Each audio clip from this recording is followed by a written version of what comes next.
questions as I possibly can. So, Mike, go ahead, please, with the first question. Okay. So the first question comes from Matthew Miller. It says, once we are integrated with Psionic, where will the marketing efforts come into play for getting people to use Ion Rewards? Do you see that as something the retailers will begin doing on their own, or will it come from Psionic MyECheck side? I'm sorry, I dropped my phone. The question was a little complex. Can you rephrase? Can you ask the question again? Okay, I'm so not sure I understand what the question is. Sure, it's a two-part question, and they're wondering where the marketing efforts come in. One part at a time, please. Yep, they're wondering where the marketing efforts come into play for getting people to use the Ion Rewards. Well, that would be Ion's, Psionic Mobile's responsibility. We're not in charge of Psionic Mobile's marketing efforts. However, they have already established a very large number of merchant relationships, and I believe that their merchants will be incentivizing their customers to use the Psionic Mobile system. And, of course, that incentive is the Ion Rewards program. So I think the marketing will be done primarily by the merchants themselves rather than Psionic in terms of driving adoption on the user side. Next part. That actually answered both parts to that question. Okay, great. Next question, please. The next question comes from Mike Carter. What is the current status of the GreenPay spinoff? Good question. Thank you. The current status is that is on hold. We fully intend to spin off the company as a separate public entity. However, it makes more sense to do that after our Form 10 has been accepted and after we're uplisted to more senior exchange. So we're waiting until that happens, and after that we will proceed with our plans to spin off GreenPay to our shareholders. Okay. Next. Perfect. So there's a couple different questions regarding the same subject. They're all asking, what is the time frame for recovery of the additional fraudulent shares? Okay, that's a really good question. So as you know, we recovered 275 million shares, which is a very, very significant amount of stock worth a lot of money. And those were canceled and removed from the public float. There's another approximately same amount of shares, roughly, that's being held by actually the United States government. The brokerage that is holding the stock in Belize, I believe it is under investigation for fraud itself. And so the U.S. government has frozen those assets, and our stock is in that lump, if you will, is in that brokerage. So the timeline on that, from what I understand, is about 4 to 5 months before we're going to get that stock back. The good news is that it's locked up and secured, so it's not in the public float. It cannot be sold. It will not be sold into the market, and I am extremely confident that we are going to get that stock back and cancel it. And I would say that will happen most likely in the third quarter this year. Perfect. And the follow-up to that is it possible that the shares would have to be bought back on the open market? Yeah, actually, I didn't really finish that question. There's the other stock that's at Scottsdale. That stock, that's a different matter. That's about 900 million shares in total, I believe. And you know, that's really up to the court to decide, because we're in the midst of a lawsuit against them. However, if we win the lawsuit, they would have to go back into the market and buy all 900 million shares back. I, however, think that's an extremely unlikely outcome for this lawsuit, and I think what is probably the most likely outcome is a settlement, a negotiated settlement between Scottsdale Securities and MyECheck for some cash amount. And that's what my expectation is. That's really what I hope will happen, was that we'll get some kind of large cash settlement out of it. That stock's already been sold, so we're not, preventing the stock from hitting the market.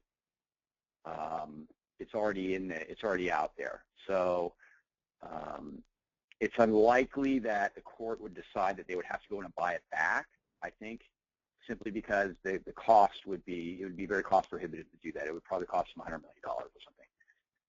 And obviously it would run the stock price up ridiculously. So I don't think that's realistic, although that would be really nice. But I think what's more realistic is that they'll come with some settlement and we'll negotiate some kind of cash amount that they'll pay us.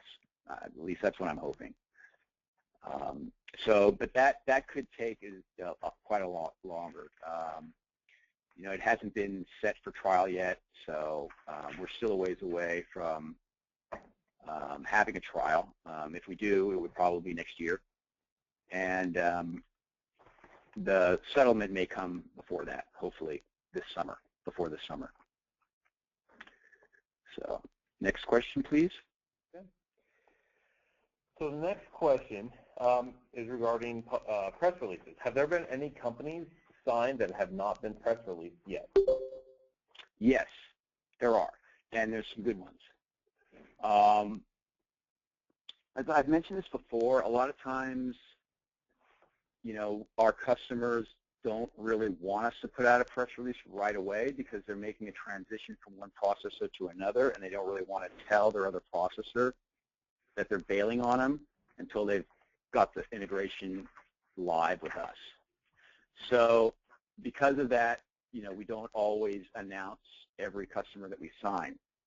However, we're going to announce a couple of customers in the next couple of weeks that we think will be live when we announce them, and they're pretty sizable. They're not probably what you would consider a brand name customers that we're announcing here, but they're sizable in terms of number of transactions and revenue generated for the company. So we're working diligently right now with a couple of good customers to get them live, and we're really, really close. So we will be announcing those very soon. Next question, please. Okay. Eric Morosky asked, it has been a year since the license agreement with Itonis was press released. Is there any status update? Yeah, good question. Thank you. I went down and I met with Itonis about a month ago, simply because we haven't delivered off the GreenPay app to them yet. We are very, very close to being able to do that. The issue there, quite honestly, is a bank regulatory issue, or it was. And we've had to modify our business model slightly. And in order to do that, we have to develop new software. So we've made some tweaks to our system, essentially to better fit both current market conditions, in other words, what the market demands of our products, and also to better fit with bank compliance, so that our banks are happy. And we've had to write all new policies for these banks and go through an extensive amount of due diligence with banks. And so you've got sort of a multiple factors involved with GreenPay, because not only were we talking about essentially money transmission, which you require special licenses for, but it's also in an industry that's not palatable for most banks, which is the marijuana space. So you have to find a bank that's both friendly to marijuana and can manage sort of a money transmitter type of a business model, which involves a store value. So what we did was we actually tweaked our business model so we're not a money transmitter and we don't require those licenses. And that's essentially by eliminating the stored value component of our system, and we're just going to launch with a straight-through processing model. So we're still going to have GreenPay, still going to have an app. The consumer will download it, the consumer app. The dispensary will download a merchant app. The consumer will be able to pay the merchant directly from their bank account. and the funds will be deposited directly into the merchant's bank account. So that's the model that we're launching with, because we don't require any money transmitter licenses in order to fulfill that model. So in terms of iTonus, we're probably a couple of months away really from having them live. We're going to start delivering software and training in the next, this quarter, second quarter, and I'm hesitant to give any definitive timelines, but we're probably about 2 months away from iTonus being live in the market.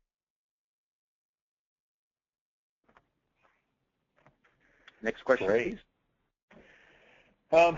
So Brett Ekstrom would like to know some of the reasons why that none of the customers we PR'd last year are not fully integrated in processing revenue at this time.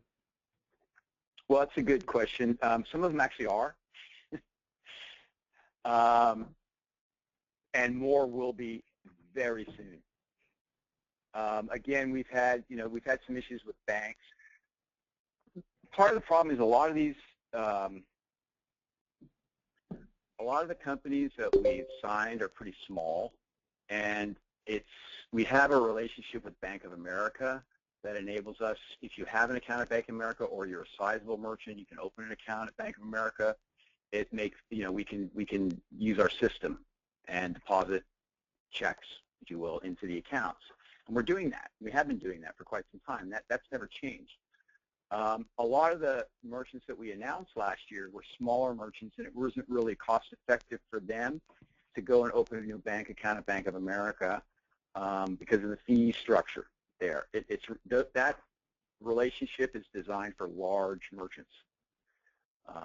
Large merchants really don't pay any fees because of their balances offset any fees. So small merchants get dinged for fees. So we needed a bank that can handle a lot of small merchants, and we needed a special type of account called an omnibus account.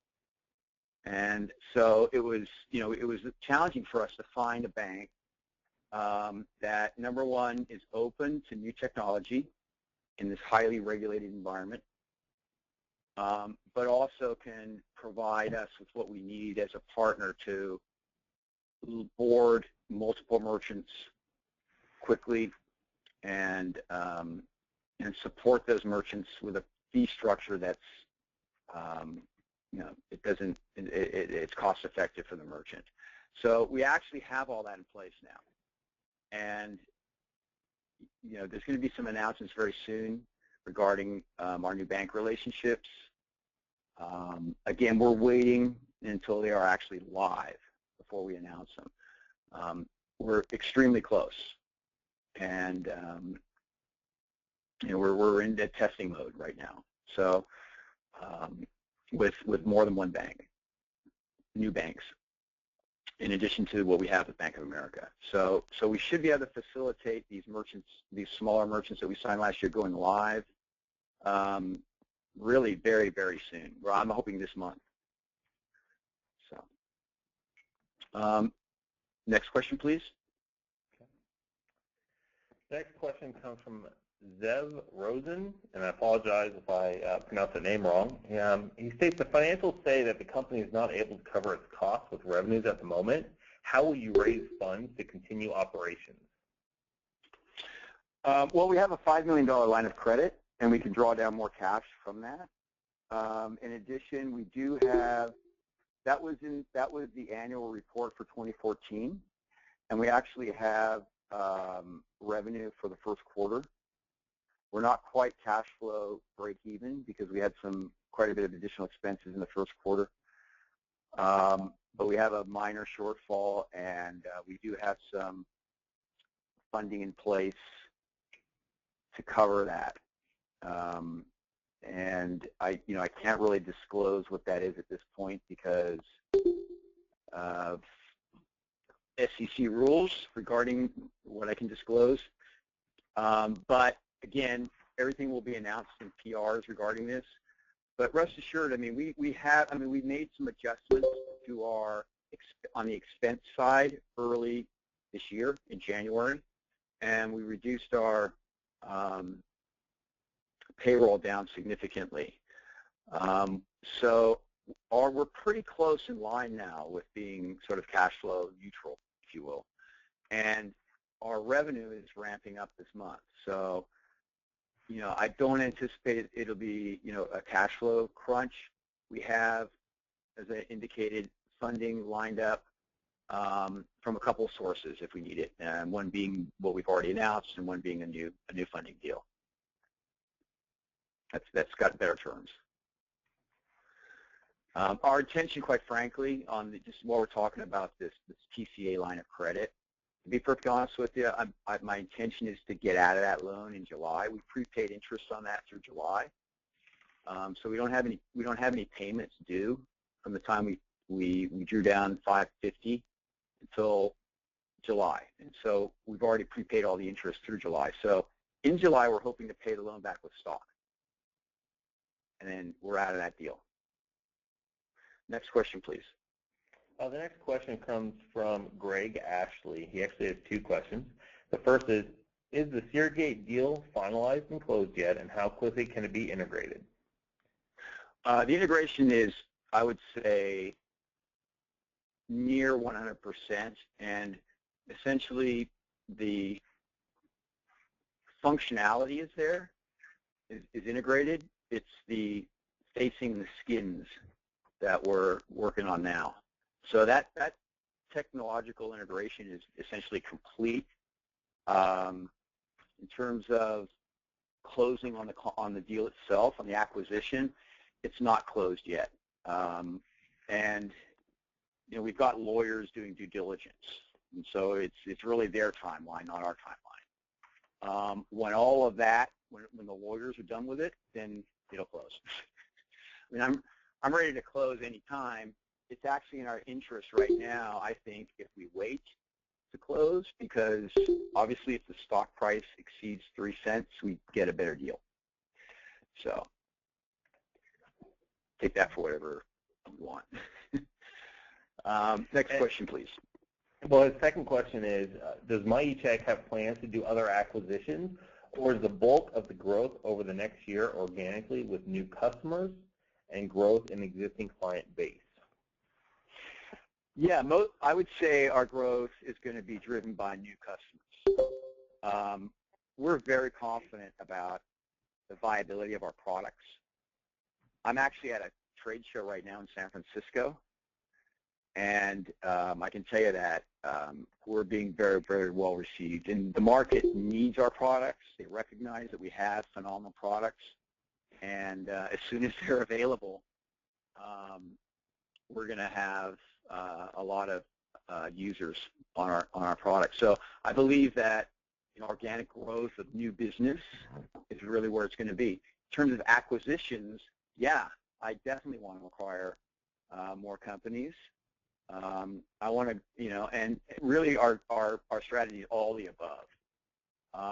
We have some existing customers too that we believe there's more volume there. For example, I don't know if you guys know this, but we have a customer called Forever Living Products. They're a $2 billion multi-level marketing company.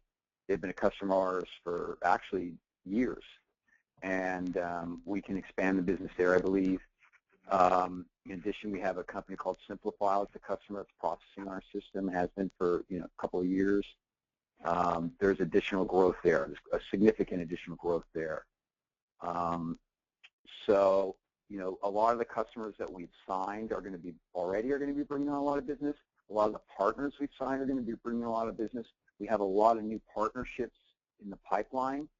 Really, our growth strategy, our sales strategy, is more of using our partners' sales force to sell our products to their existing customer base. So, for example, if we do a partnership with a major payment gateway or a major ISO, they already have an ISO, by the way, is an independent sales organization that sells credit card processing services. So if they have a merchant base of, say, 30,000 merchants, they can actually just email out a link to download our merchant point of sale, and their merchant base can download it. We can use the existing bank settlement accounts that they already had set up for the credit card processing, and they can circumvent interchange. They can accept payments at their point of sale on their website and over the mobile phone from customers and pay 25 cents a transaction or less, and have faster, more secure payments. So the value proposition to the merchants is very strong. The value proposition to the resellers is very strong because there's so much margin in it potentially for a reseller versus what they're making off of a credit card transaction. And it's really a better product. It's a 21st century product versus a 70s product. Really, all the payment technologies that we have in the market right now were all developed in the 70s and have been enhanced over the years.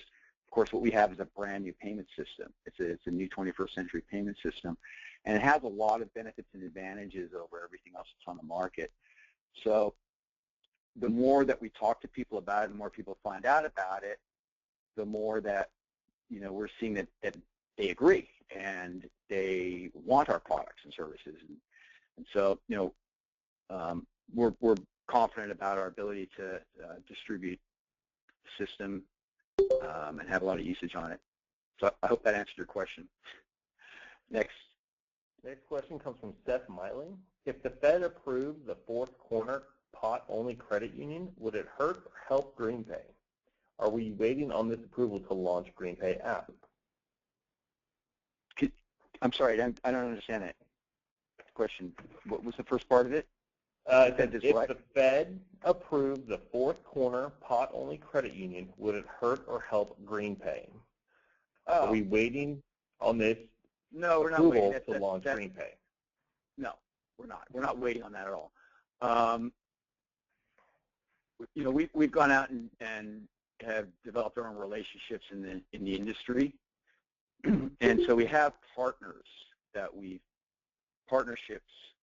in the industry of players that are already transacting in the industry. So we're doing those deals now, if you will, in terms of the contracts and integrations, technical integrations, and these partners have banks. So that's kind of that's what we've been waiting on and what we've been doing. We're not waiting on the Fed to do anything there at all. Next, please. Next question. Does MyECheck currently have or plan to acquire directors and officers liability insurance? And does MyECheck plan on expanding their current board of directors for fiscal year 2015? Yes and yes. Yes, we have D&O insurance. And yes, we plan on expanding our board of directors. We actually have a really, really great candidate. He's essentially agreed to come on the board. We just haven't finalized that yet. And then, obviously we want to add members to the board. We want to add outside members, people that are industry experienced, but are not sort of employees of MyECheck. So we need an independent board of directors. We don't really have that yet. But with our becoming fully reporting, we become a much more viable company for people, credentialed individuals, if you will, to be able to come on our board. Next, please. The next one comes from Twitter, from Moolah Moolah. Are there any payroll companies currently in the works? Just a yes or no, please.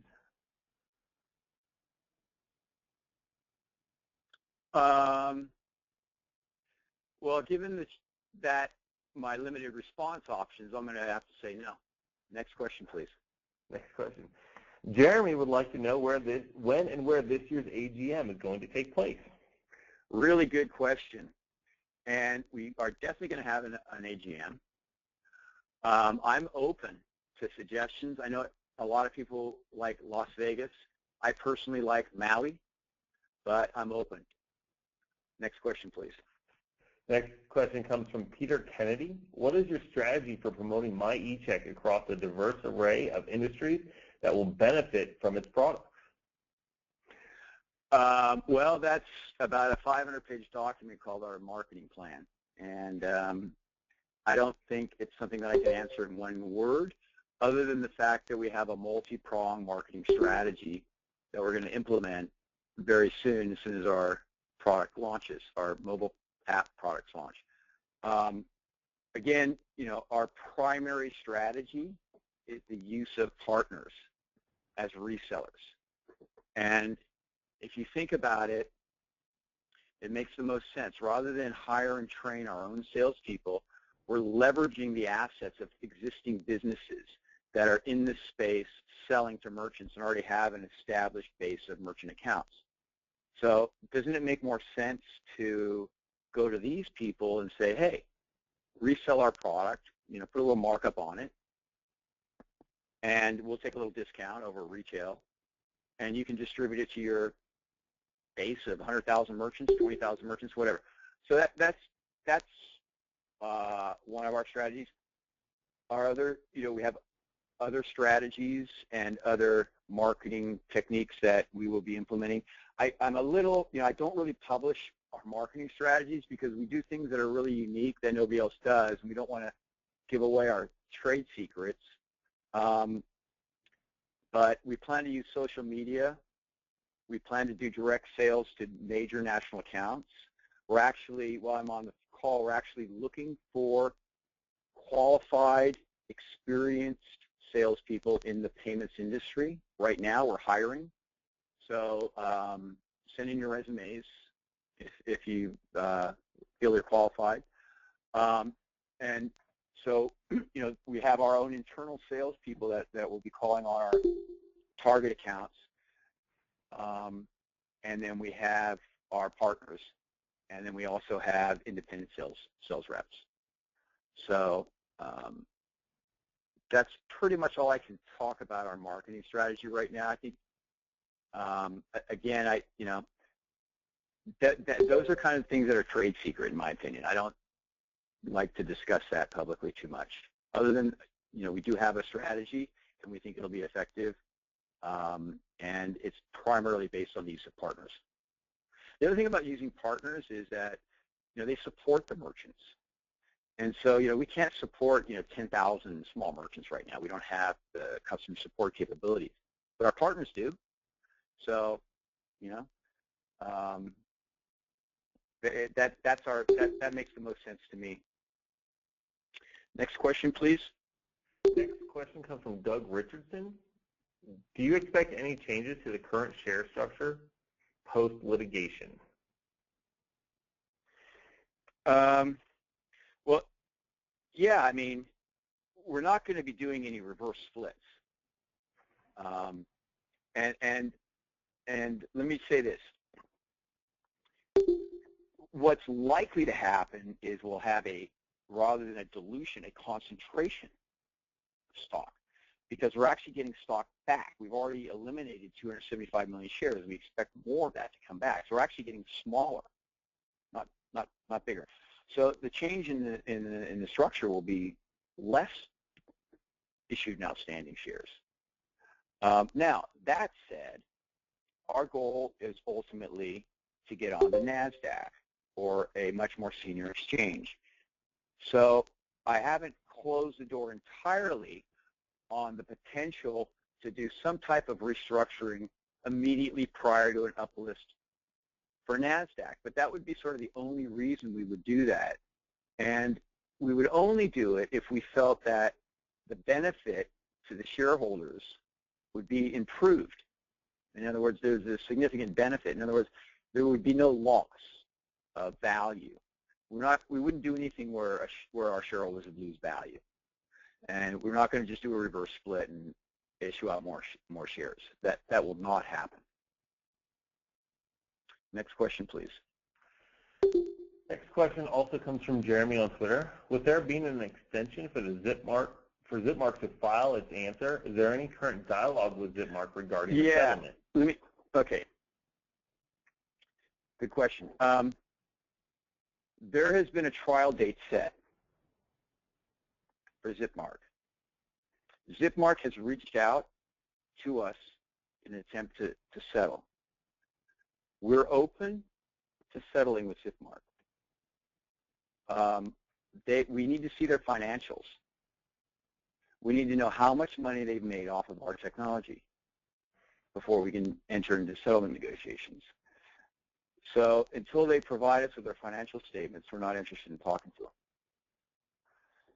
them. We believe we have a very strong case against ZipMark, and we believe we will win that case if we go to court. And when I say we, I'm talking about not just me, but our lawyers, our legal experts that pursue patent litigation. So in their opinion, it's pretty clear cut. Here we have somebody that actually acknowledged that they needed a license and signed a license agreement and then didn't pay when we gave them the software. We developed custom software for them. So I don't know how you get out of that in court, but we'll see what happens. You know, ideally we get a settlement agreement whereby they become a customer of ours or a licensee of ours, and you know, we're happy. But we're not going to stop with ZipMark. We're going after everybody that's charging. ZipMark's just step one. So anyway, next question, please. Next question comes from Andrew Gunter. What do you see as MyECheck's biggest risks, and what efforts are underway to mitigate these risks? Wow, that's a really good question. I'm a very, very positive thinker, so I don't really look at the negative side of the equation. You know, the biggest risk I would have to say, if I, you know, is I don't know what the biggest risk is. I'm going to be perfectly honest with you. I'd say that, you know, we fall under all the risks that any newer company has. In other words, the ability to earn income, the ability to generate or raise capital. That's probably our biggest risk factor. Can we get to market and generate substantial revenue, you know, before we run out of cash? I believe it's not a big risk. But since I was asked to define what our biggest risk is, I would have to say that that's probably it. The other side of it is sort of a legal regulatory issue. And, you know, we've been operating in, you know, because we have bleeding edge technology, we've been ahead of regulation. So the technology has been there, and the functionality and capability has been there, but the regulation hasn't been there. That's changing now. You know, I've mentioned this before, that the Federal Reserve is creating a new payment instrument, and they're writing it into Reg CC. Reg CC is the reg that defines payment instruments. And it defines what a check is, and the new payment instrument is called an electronic check. And the definition of that is essentially the same as a paper check, except it doesn't ever exist in paper form. It's digitally originated.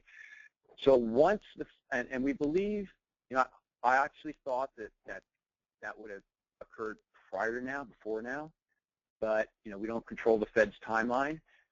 My understanding is I've heard this quarter that they're going to actually complete that new reg, but it could be later. It could be, you know, later in the year or later. So that's kind of an issue right now. The other, I guess, semi-risk factor is, you know, can we sell the product? You know, I don't believe any of these are high risks, but you know, they're potential risks. And what are we doing to mitigate them? Well, we're doing everything that we can. I mean, you know, as I said, you know, the money thing, the cash flow thing, you know, we're ramping up our revenue. We've got the line of credit, and we have actually another funding source as well. That's a little more favorable than the TCA deal. So we probably won't draw down any more money on the TCA deal, and we'll probably just utilize this other funding that we have until such time as the revenue exceeds our expenses. And I think that's, you know, the biggest risk factor and what we're doing to mitigate it. Next question, please. So there's been a few questions regarding the acquisition of SeerGain. They wonder if we now have the ability to do business internationally. We will. And in fact, we have a contract with a major international bank. And I can't disclose who it is yet, but it will be disclosed very soon in a press release. And that will give us international capabilities. It'll also give them a banking platform to use in multiple countries. So it's a very interesting deal. It actually was a Seargate deal. It wasn't a MyECheck deal. It was a deal that Seargate had been working for a long, long time. And it essentially just closed. So that alone more than covers the cost of Seargate. In addition to that, we've got this relationship with Qualix, and they have international capabilities. And they're working on a bank integration right now themselves. So I keep coming back to this bank thing, and just so that people kind of understand the situation that we're in. The banking industry is over-regulated right now. It's swung too far the other way after the bank crisis, and so it's very difficult to get any movement. And it's possible, but you have to provide a tremendous amount of documentation and due diligence and compliance, and so it just takes a lot longer than we expected. That's all. Everything that we've ever discussed or disclosed is pretty much still on track. It's just taking longer because of getting these banks hooked up. And we have relationships with banks. We don't want to announce them until they're live because we don't want to, have anything go wrong in the last minute and it fall through. So once we're live with these banks, we will announce them. But, that's been sort of the delay. And that's been the delay with really all of our partners that we've signed too. Everybody's in the same boat. Everybody in this industry is in the same boat. So it's really, really difficult to launch anything new right now in the payments and banking space just because of the massive amount of regulation and really what I consider over-regulation of the industry. I think ultimately that will change, and it will be less impactful on us anyway because we've already established these relationships and we've worked through the due diligence documents and so on and so forth, the ML policies, all the stuff that they require. Another issue was that, our model of stored value, what we're proposing to do with our mobile payment apps is considered by some to be money transmission. And that means that if you're a money transmitter, you have to have special licenses. You have to have a federal license, and you have to have a license in each state that you operate in. And so that's why we tweaked our model a little bit so that we can actually go live right away. But we're still going to go through with applying for all these licenses. We actually are in the process of retaining a law firm right now, and that's what they do. They get you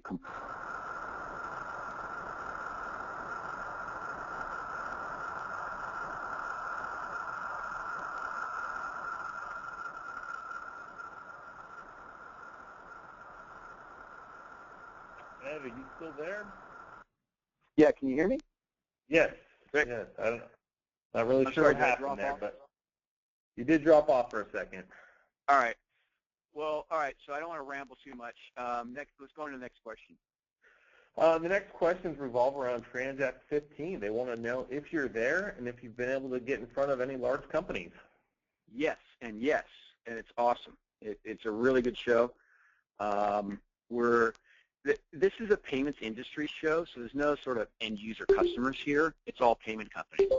But, for our strategy that I discussed, our marketing and sales strategy using partners, this is great because all the major ISOs and payment gateways are here. And, yeah, we're talking to all of them, and we're being very well received. People can't wait to get our products. Great.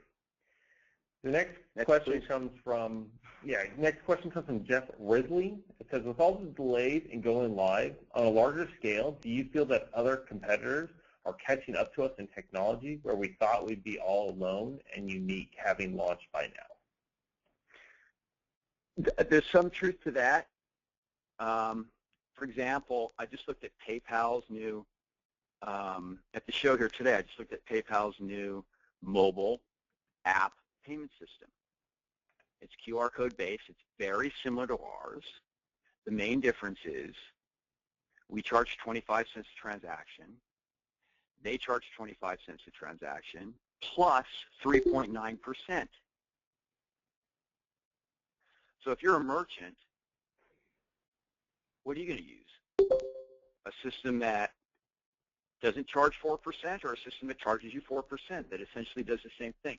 And I would also argue that our system is much more powerful, particularly with the acquisition of Seargate, some of the technology that we've put in there, but primarily because of our funding method of electronic check, which PayPal doesn't yet have. So that gives us a very, very distinct competitive advantage. We can clear money into a wallet so much faster than anybody else and have good funds on that wallet that, I don't see any competitor in the market that's even close to having our capabilities. And I do go to these trade shows. I keep up on what everybody's doing. A lot of people are doing like certain parts of what we do. In other words, like a company will have a mobile app, but they won't have a mobile app and the Check 21 electronic check loading method. They'll load with ACH or credit cards. So they have to charge a customer interchange fees. That's the big difference, is we don't have interchange fees. And we can take that savings and kick that back to the user as a reward to incentivize them to use our system. And so it's a win-win for the merchant, it's a win for the consumer, it's a win for us. So, I like the way we're positioned. Nobody, like I'm at this Transact 15 show, there's one other check company here, and they're a company that, they're an ACH company, Check Gateway, and we've done business with them in the past. So we're pretty much alone in this field. I mean, you've got ZipMark, you got CheckVault, you got a couple of other what I think are infringers, but they really don't amount to much in relation to the size of the industry. And we're going after the industry in a big way. We're not looking, to add a bunch of merchants. We want to add, a percentage, a market share of the industry. And in order to do that, you have to have something very unique, very compelling. The value proposition has to be huge. The barriers to adoption have to be very low. And the value proposition, we think is there with MyECheck, and the adoption is just a download and a registration. So we think we have all the ingredients necessary to have a very successful payment product. Next question, please. So the next question is a follow-up to the international bank deal you mentioned. It says, you said that a deal just closed that Seargate had been working on with an international bank, and it will earn more pay for the Seargate, the international bank deal will earn more than pay for the Seargate acquisition. That acquisition was for $3 million. Are you saying you just closed a deal that will generate more than $3 million in revenue this year or over time?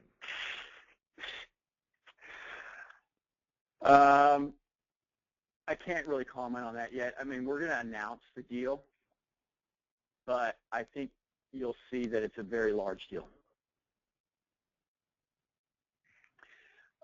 It will generate a very substantial amount of revenue. I can't state what that is right now or what our projections are right now, but it's substantial. It's what I meant by that comment was it's, the value that we're getting for what we're paying for Seargate is really, really strong. I mean, we're not only getting a phenomenal system, but we're getting a large revenue customer as well. So that's really the point. I don't want to get into the specifics of, exactly to the penny or whatever, how much money we're going to make, what time frame. At this point, it's actually a little preliminary for that. The bank doesn't even know, to be perfectly honest with you. But it's going to be a central platform of the bank. Okay. So there's going to be a lot of transactions on the system. Next question, please. The next question comes from Jeff Dupree. In the financial report, you talked about the most direct competitive threat to MyECheck. Do you intend to pursue them? Yeah. I mean, in what way? Pursue them. I guess I don't really fully understand the question. I mean, I think our biggest competitor is ACH, not check. Our second biggest competitor is Visa. So our competitive advantages against those competitors are very strong. We're faster, safer, lower cost. It's much more difficult to reverse an item. People get their money sooner and they're more likely to keep it. There's fewer reasons why transactions can be returned or fail. So, and the cost is a fraction of cards. So, we've got some very, very strong competitive advantages, and that's why this business is so exciting to me is because it's a brand new payment method that's never been out there before, and the vast majority of the industry, or the world, still doesn't know about what we do yet, and I believe that's about to change. So I hope that answered your question. Next, please. The next one comes from Twitter, from Director JC. He says, what is going to cause the ramp up in Q2 revenues? We're activating new customers. Some of the customers that we've announced, plus, in fact, I'm hoping pretty much all the customers that we've announced, plus some of the new customers that we haven't announced, are going to be going live in the second quarter. Next question, please. Okay. Next one comes also from Twitter, from KC Barbecue. Penny Stalker claimed that MyECheck expects to never turn a profit due to the valuation of the tax asset. He would like to know if this is true. Valuation of the tax asset? What is that? I don't know what that is. I'm not sure. KC Barbecue, if you're around, if you could go ahead and comment again, that would be great. Yeah, please clarify. I want to answer the question, but ask it again. Let me see if I can figure it out. Okay, it says, Penny Stalker claimed that MyECheck expects to never turn a profit due to the valuation of the tax asset. Well, first of all, the premise is wrong. We do expect to turn a profit. Expect to turn a profit this year. And I don't know what the tax asset is. I've never even heard that term before, so I'm sorry. Next question, please. Todd Corona asked if there are any updates on Netflix talks previously mentioned. Well, Netflix talks previously mentioned probably should not have been mentioned, but so therefore there's no update. I can't, we'll announce deals that we sign when we can, and that's all I can say.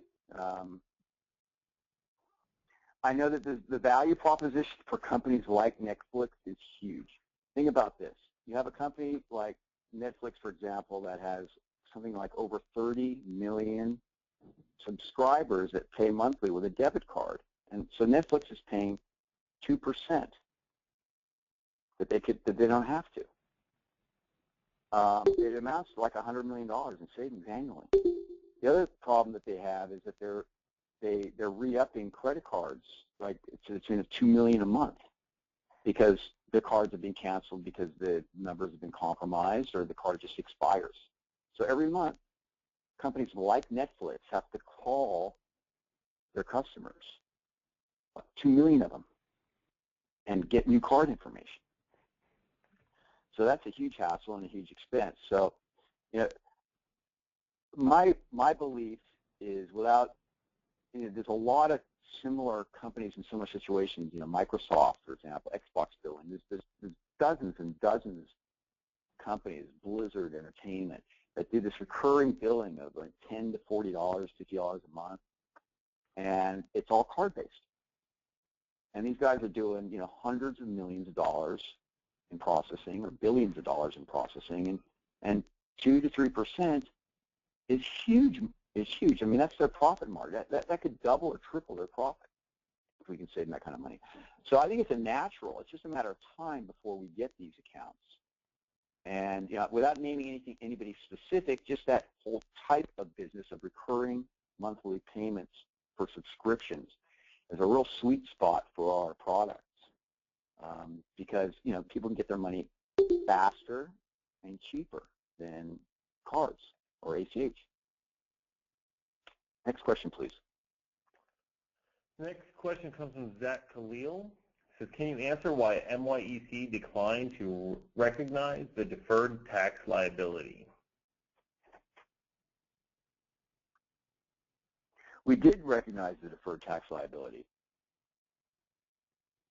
I'm not sure which deferred tax liability you're referring to. And that's probably a question for Bruce. Okay. He's our Zach, CPA. Zach, if you're out there, we'll try and get you an answer. Yeah, I mean, right. let me try to answer that a little bit better. I don't want to just blow it off. I'm not the CFO of the company. I'm the CEO, and so I just sort of approve our reports. Generally, I don't necessarily get into all the minutia of the detail.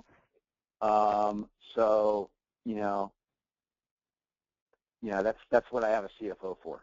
So, and right now Bruce is our CFO. So we actually just to make a comment on that, we actually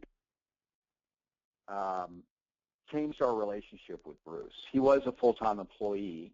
He's no longer an employee. He's an independent contractor, and he is a valuable asset to the company, and we probably will continue to use Bruce as our CFO. Anyway, next question, please. Seth asks, any luck getting some people to push your product within NACHA or getting anyone to join the Fed Payment Task Force? Good question. I don't want to talk to NACHA, to be perfectly honest with you. They do like $40 trillion in processing. And, we're just a little old MyECheck right now. So they're, the 800-pound gorilla, and we're, the little guy that's coming up behind them. They don't have any incentive to do a deal with us at all. Their only incentive is to either make sure that we're not successful or to just bowl us over. And again, this goes back to our intellectual property strategy and why it's important for us to aggressively defend our intellectual property rights. Because at the end of the day, right now we're fighting against ZipMark, but we may be fighting against somebody a lot bigger down the road in defense of our intellectual property. One of the fears that I've had is that NACHA will just try to do this without us. And that's why I've said it's important that we defend our intellectual property and we establish the patent as viable. Even without that, though, we're first to market, and NACHA is entrenched in ACH. NACHA is ACH, the National Automated Clearinghouse Association. I think it's extremely unlikely that they'll enter into the Check 21 processing space.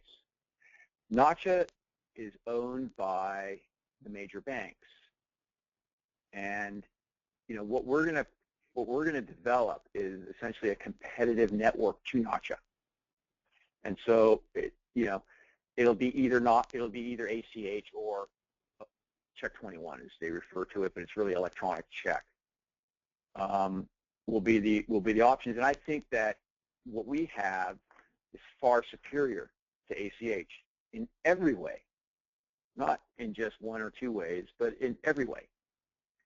And so I don't think we need to talk to them. I think the marketplace will sort it out, and when we have more size and strength, then maybe we'll talk to them. But I'm really not sure that there's a conversation to be had yet. Next question, please. Okay. So we've had a few questions regarding the Form 10. They would like to know when we plan to refile it. Friday. Okay. And we were told by our reviewing officer at the SEC that we've already complied with all the requirements other than the audited financials. So the audited financials that we had before were through, that we turned in on the last filing of the Form 10. The financials were audited through the third quarter of 2014. When we filed it, we were within 135 days of those financials being, less than 135 days old. And that's the rule that we were relying on. We thought that we were within, at least that's the legal opinion that we got from our attorneys, and that's what we pursued, was we thought we were within that 135 days, so we didn't think that we were out of compliance with our financials. However, there's another rule that states that if you have a certain type of revenue structure, that your audited financials have to be no more than 45 days old. We were not aware of that rule. And so we had to withdraw the Form 10. So now what we've done is we completed our 2014 annual report. It's getting, the audit is done. It's just being finally reviewed right now, this week. I'm told it'll be done before the end of this week. As soon as it's done, we're going to file the Form 10, refile the Form 10. We've already answered all of their questions. So the officer at the SEC has told us we will get expedited processing, which means that our form should be accepted within 2 weeks.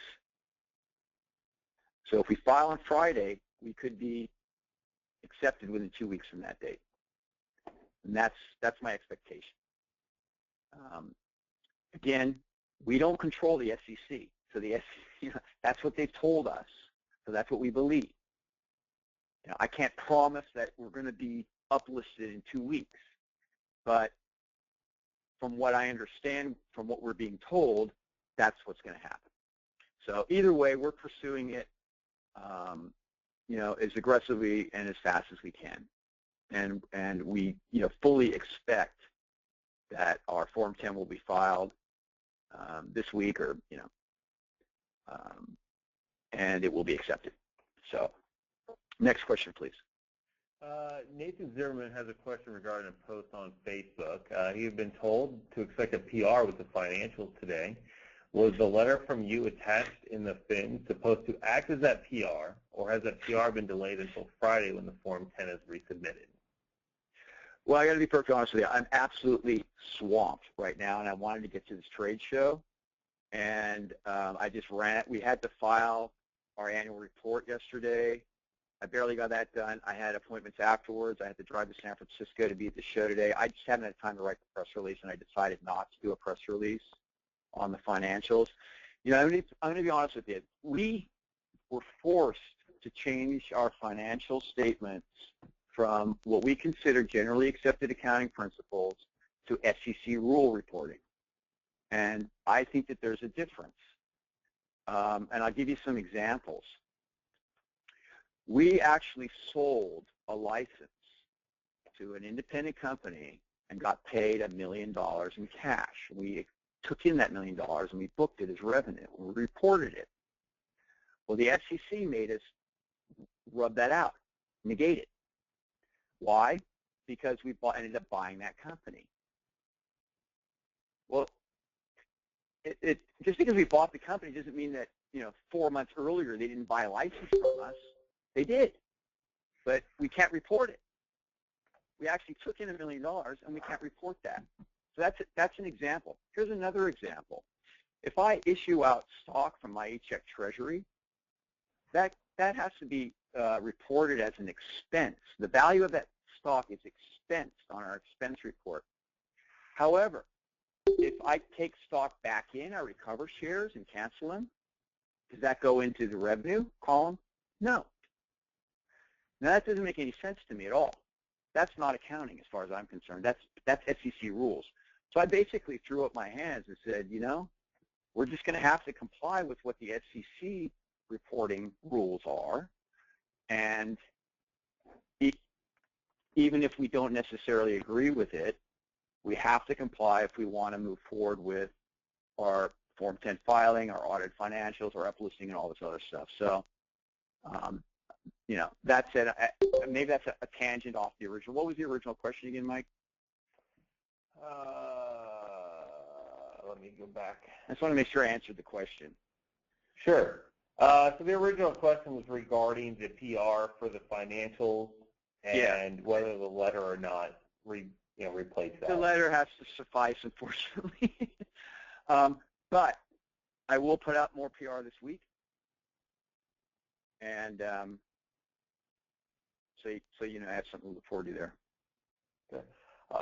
FLA Condo just commented that Friday is a holiday and that we can't file on Friday. Oh, is it a holiday? What is it? Good Friday? Good Friday, yes. Well, then maybe Monday. Maybe Right. Thursday, maybe Monday. Probably Monday, if Friday's a holiday. I wasn't aware of that. I'm sorry. All right. Robbie Brown wants to know about how millennials adopt new technology more quickly. Is there any strategy? Sorry? Millennials adopt new technology more quickly. He wants to know if there's any strategy to target millennials for the new app. Well, by millennials, you're talking about young people? Is that what a millennial is? Yes. Social media marketing and rewards. And the concept that you don't have to carry a leather wallet with paper and plastic in it. The 70s technology. Everything is digital-based, mobile-based, mobile phone-based, no hardware requirements, software downloads. It's right in line with how millennials use technology today. Throw in some rewards and incentives that are better than what they can get from using cards, and I think you'll see a preferred adoption of our products over traditional products. Next, please. Seth M. asks, speaking of patents, will we own Seargate patents? Do you think you or Eldad will file any more patents on behalf of MyECheck? Once we close the acquisition of Seargate, we will own their patents. I have a number of sort of, patents that are ideas at this point, potential patents, I should say, potential patent applications. I can't say for sure. I mean, here's the thing is that right now we have a patent that we think is strong and we think covers what we do. There's other patents that can be written around this, and I think we will do that.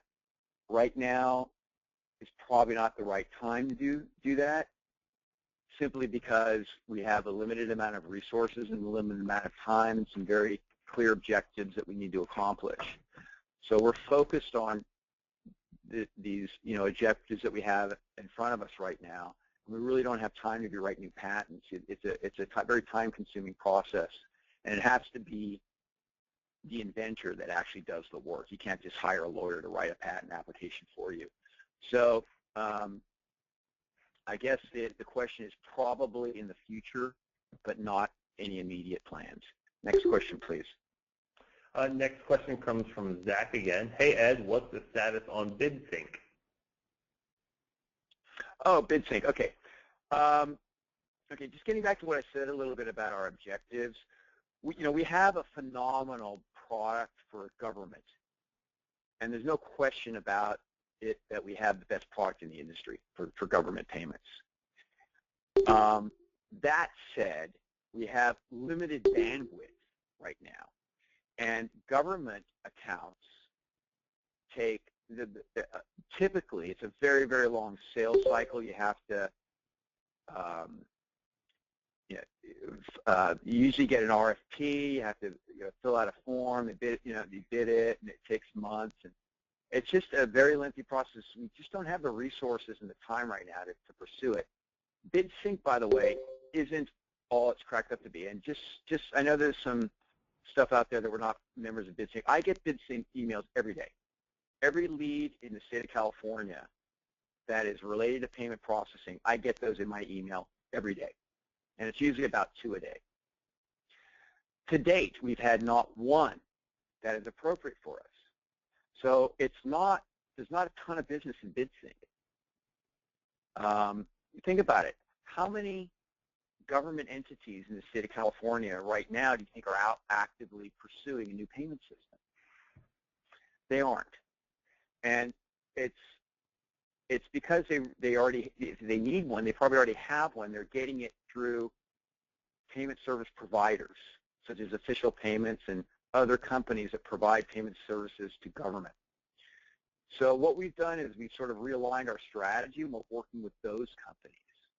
And this goes back to what I talked about before about our strategy of using partners to sell our services.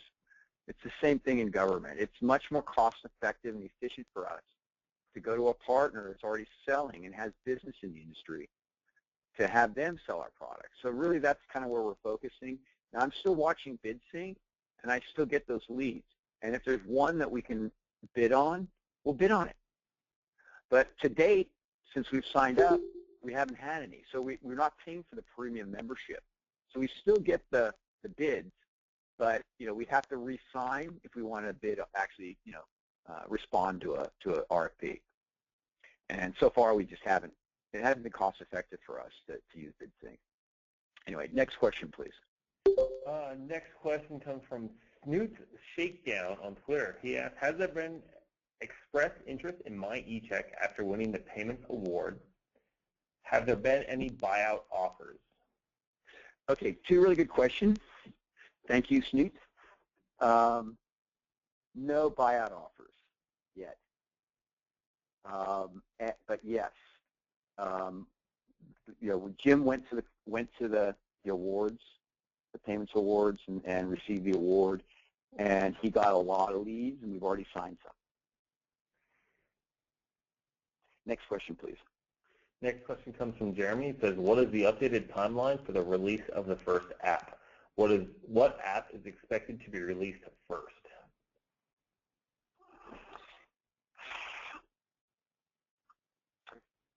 That's a really good question. I'm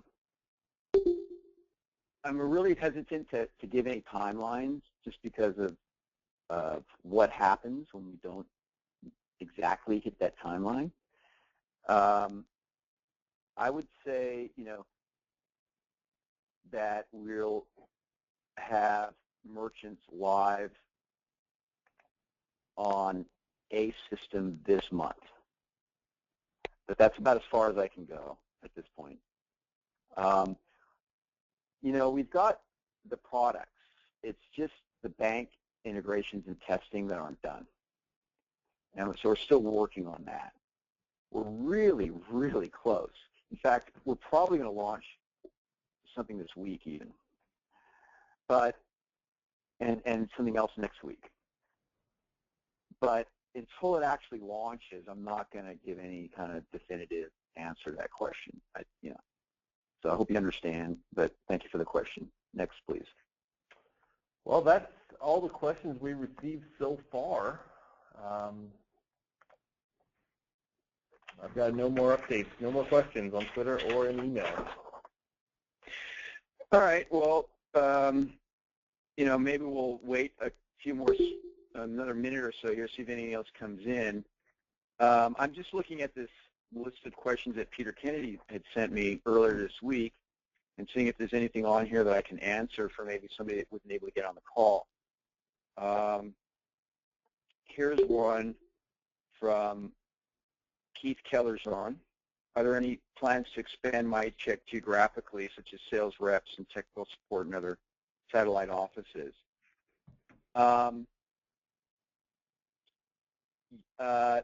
No, actually, there aren't any current plans, other than the fact that we do have independent salespeople.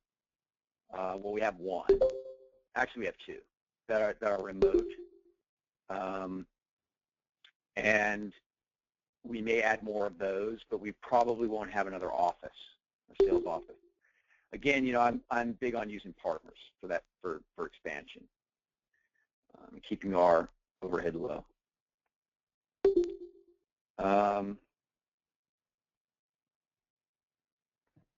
Any other questions, Mike? Nothing's come through. I'm just looking at most of these questions. I'm just kind of scanning them, and I'm not. I think most of them we've answered that are on here. But okay, well, to sort of wrap this up, I want to thank everybody for coming on the call. I apologize that you weren't able to directly ask me questions. I would have actually preferred that myself. I'm hoping that on a future call we're able to do that, but at a minimum we'll do these kind of calls at least once a quarter, and hopefully it'll be beneficial for shareholders to hear me talk about what's going on. If you do have any other questions that you think of, or if you weren't able to get on the call and you're listening to this as a recording, you can always email questions to that email address still, and we'll try to address them either on the next call or maybe directly to give us a way to respond to you.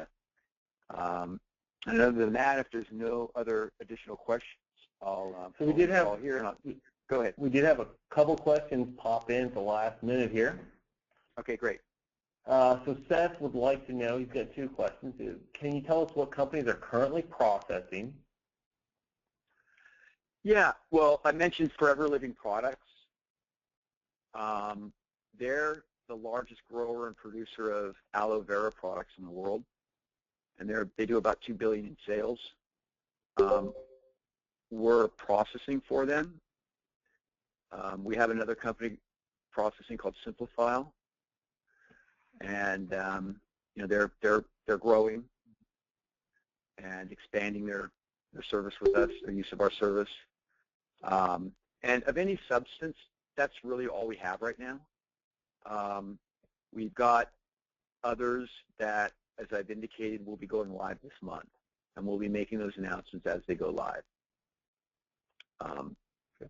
A lot of as I mentioned before, a lot of the merchants that we signed up were kind of smaller merchants, so it didn't really fit the model that we had for.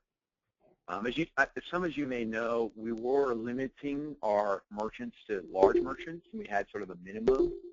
But then we had so much demand, we just decided to just go ahead and sign up smaller merchants. The problem was that it didn't really fit the banking model that we had with the relationships we had with Bank of America and Chase. So, which is essentially you already have to have an existing account at that bank or be a large merchant to get an account there for this product. So we needed an omnibus account or an account that can take, or a bank that can take smaller merchants. And so we believe we have that now. I say we believe because I haven't made any formal announcements. But you will be finding out more about these banks that we're talking about and these customers in the next weeks. Any other questions? Yeah, his second question was, do you have a focus on finding online gaming or gambling clients? It seems they need a real-time processor. Yeah, that was a target for us. It's just that it seemed like a huge target market, but when we started comparing it to the other markets that we're pursuing, our other target account, it paled. Where I think our strongest value proposition is in the marketplace is for loading mobile wallets. I believe, and I've said this over and over, that the mobile phone is the wallet of the future. That's how people are going to, it's the credit card, it's the wallet. And there's no better way to load funds than with our product. It's faster, safer, cheaper. You've got good funds sooner. You can't reverse them. So, I think we've got the right product. Okay. Any other questions? Moolah would like to know if they can't make the next AGM, can they still get a MyECheck coffee mug? Yes. We actually were going to sell. We actually were going to put up a demo site, like sell MyECheck stuff, like T-shirts and coffee mugs and stuff like that, just to like have a demo site. But there was some legal requirements that we didn't want to have to go through. So, but yeah, we'll get. Yeah, if you send us an email, we'll send you a coffee mug. We are going to do coffee mugs next year for the AGM. So, anything else? We've got a whole bunch coming in now. Director JC would like to know how significant winning the Payments Best Tech Innovation Award for 2015 is. I think it's very significant. I mean, if you look at the categories, I mean, there's not that many categories of new technologies. And, you know, it's not going to be one thing that's going to, you know, make us $100 million, but it helps. And it adds a lot of credibility, and it puts us in the spotlight a little bit. As I've indicated, we've already generated some business from it. It's certainly an honor, and we're very happy that we were recognized. We felt like we were being overlooked previously, but you know, I think it's a great thing, and I'm really, really happy that we won the award. And I think it will continue to produce benefit for us. Anything else? Yeah, Bob Belcher asked, people keep questioning your relationship with Sierra Global. Can you clarify on it? Well, I have no relationship with Sierra Global. I acted on their behalf to do some things here in the U.S. simply because they're a partner and they're based offshore. So that's it. I mean, that was prior to the GreenPay acquisition. Since the GreenPay acquisition, there's been no relationship whatsoever. They're an independent company. They're based in the Caribbean, and they have no relationship to me. I have no relationship to them. Any other questions? Yes, FLA Condo asks, since you have a deal with one major international bank, will you pursue deals with other international banks as well? Yes, we will, and all banks. All right. So yeah, I think the fact that we were able to get this deal will help us to secure other deals, similar deals. Ron Active would like to know the status of VX Gateway. Okay, VX Gateway. I'd like to know the status of VX Gateway, quite frankly. They keep telling us they're ready to go live, but they don't go live. So, you know, we're just waiting. Apparently, again with them, it's their bank. I mean, apparently they bought into a bank in Iowa and have ownership in it. And so they're going through the AML, compliance, due diligence, technical integration. All that stuff takes months. And again, the industry is grossly overregulated. The banking side of this industry, the banking industry is overregulated, in my opinion. So there's so much regulation and compliance that you have to go through to get anywhere. It's really, you know, like climbing a mountain, and it just takes time. That's been the problem. None of us anticipated this. None of our partners did. You know, when we signed them. But the good news is this: that we've worked through it. We've actually spent the time. We're at the end of that timeline now. So we're launching. VX Gateway, I believe, will launch sometime soon. I just can't say when. But they're very confident that they've got it. You know, that they're working on it. They keep telling us they're going live, you know, very, very soon. But we haven't seen it yet. So next question, please. Okay. Rick Sims asked if we currently have any large U.S. bank partnerships or anything in the works. Yeah, we do. Just so that kind of everyone's aware of how our model works. We don't necessarily have to have a relationship with a bank to process payments. We can deposit funds into a company's account at any bank without a contract with that bank, as long as we have that bank's specification and permission. Really, it's the customer that's depositing the checks, or the merchant. Our merchant customer, they're depositing the checks into their account. We're just facilitating those transactions for them.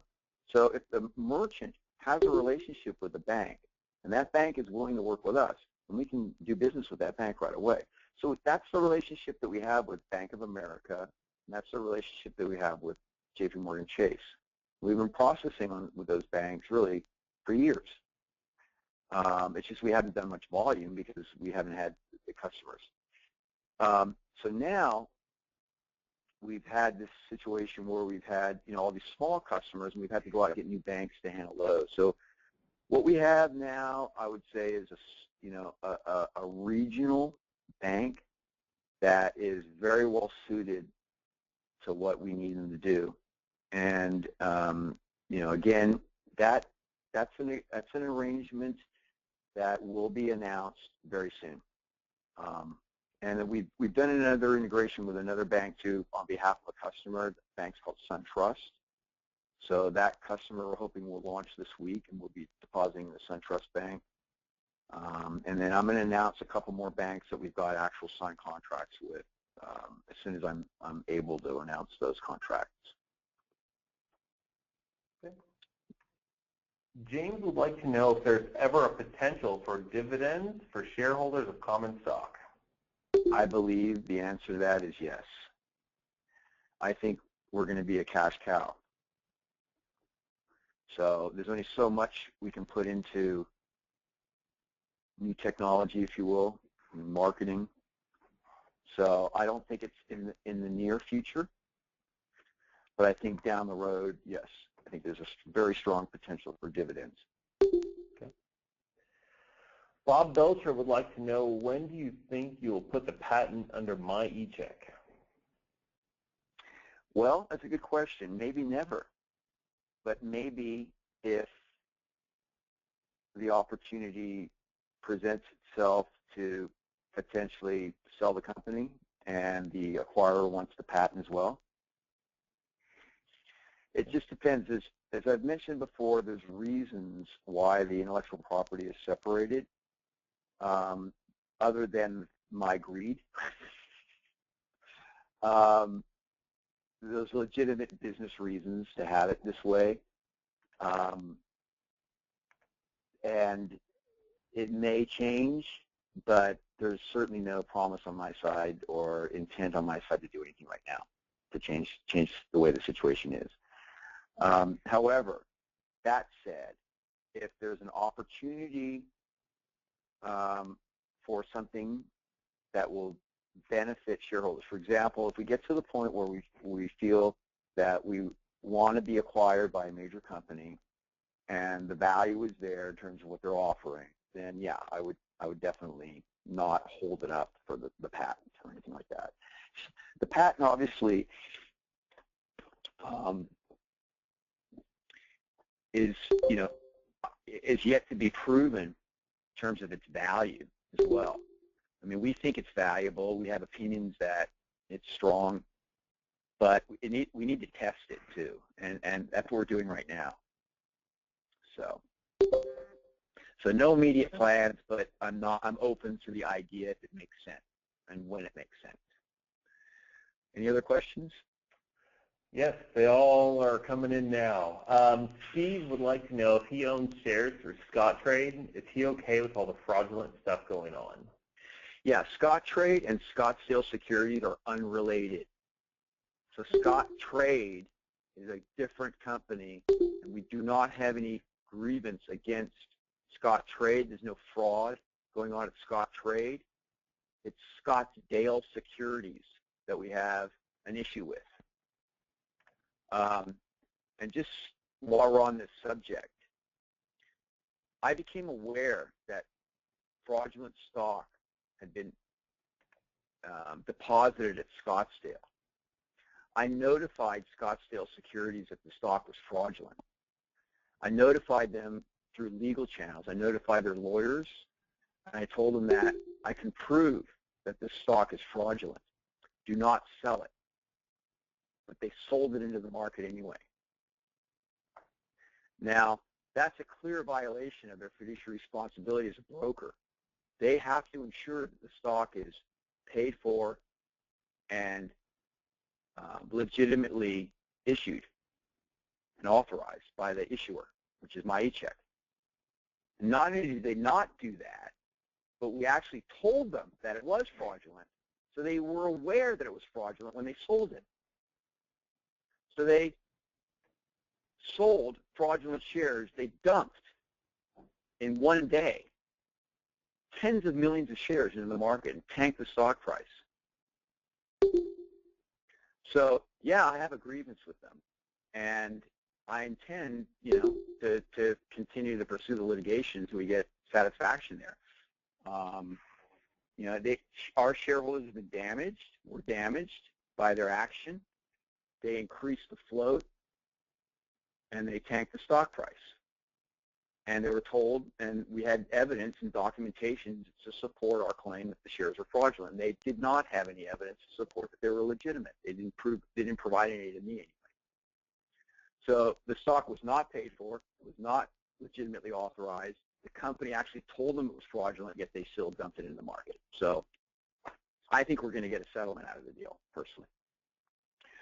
Any other questions? How many more would you like to answer today, Ed?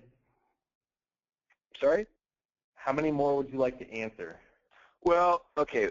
We've been on the call for, what, an hour and a half? Let's do another 2 or 3, and then I'll get back to the show before it ends. I got a couple more meetings I want to participate in. So, let me find a couple good ones here.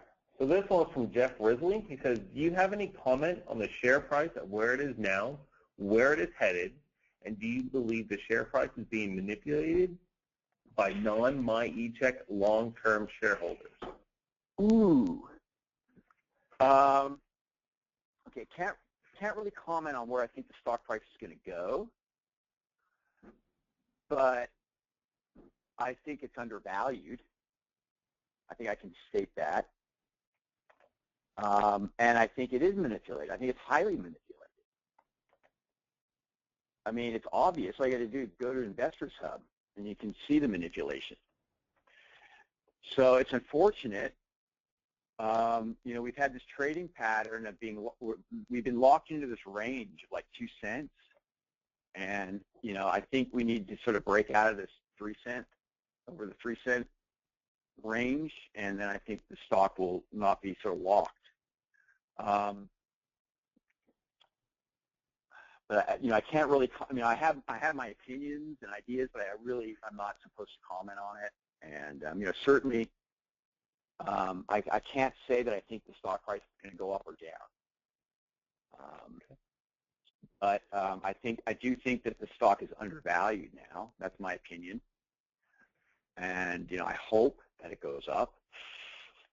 I expect it will, but I can't say that I think it will or go up or down. Anyway, I probably already said too much on that. And okay. Next question, please. So there's a couple questions about the sales staff. They want to know how the sales staff has been doing, and if you let them go home and sleep at night. Yeah, they go home and sleep at night. The sales staff is doing good. I mean, we only have one sales guy now, Tony. Bob didn't work out, unfortunately. That's why I'm saying we're in the market right now for people that are industry experienced. And, we're finding that you pretty much need to have industry experience because you're selling against other products in the industry, and you need to know what those products are inside and out. And there's a lot of industry terminology that gets thrown around. You really have to understand what it all means and how everything works. So, we've had good salespeople that can sell, but we're having trouble grasping what we do and how to explain it and sell it to a payments industry professional. Understand our targets. Our target accounts are very large accounts that are in the payment space.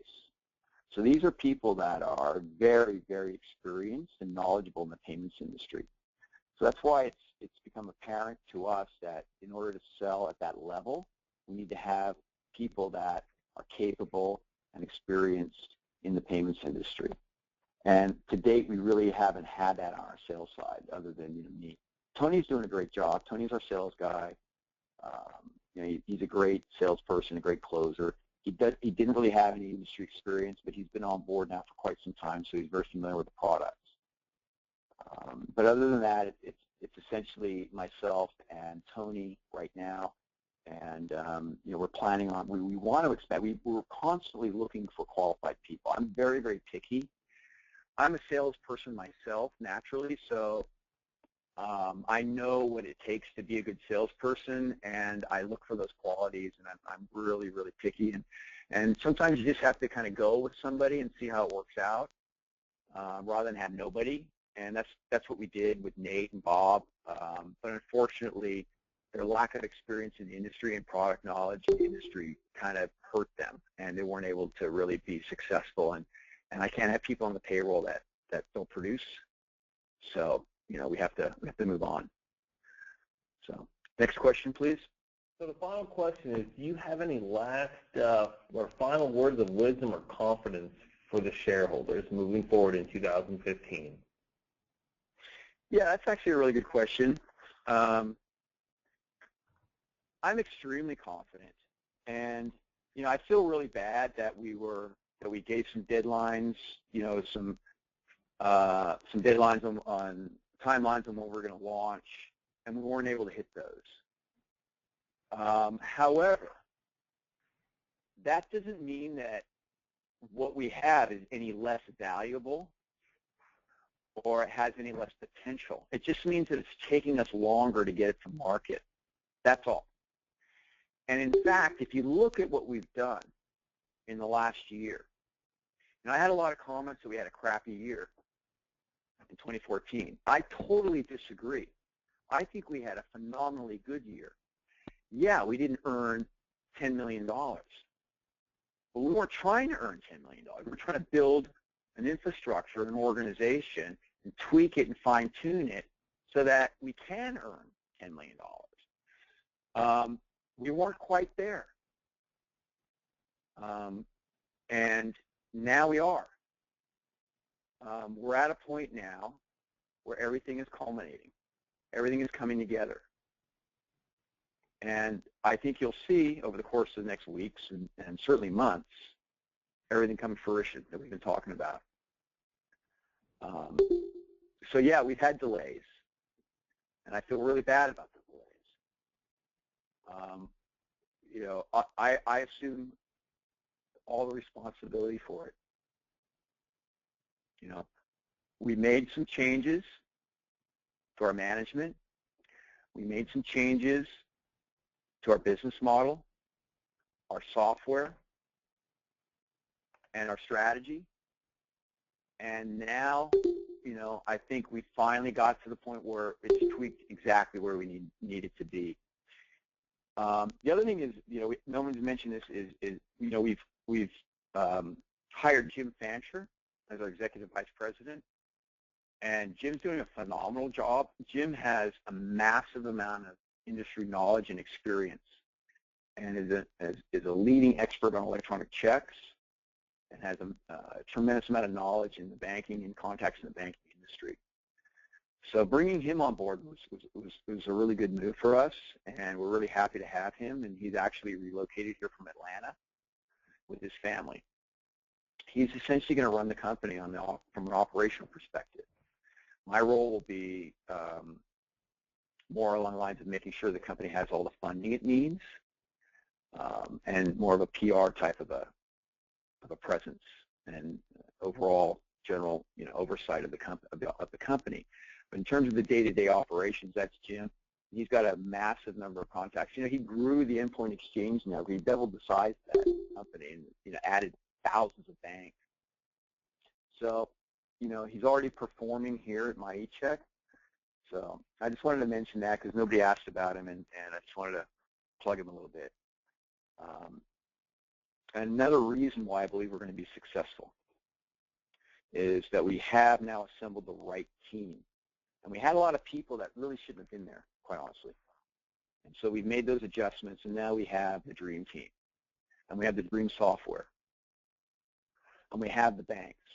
And we have the customers. And we have the partners. And so that's what we put together.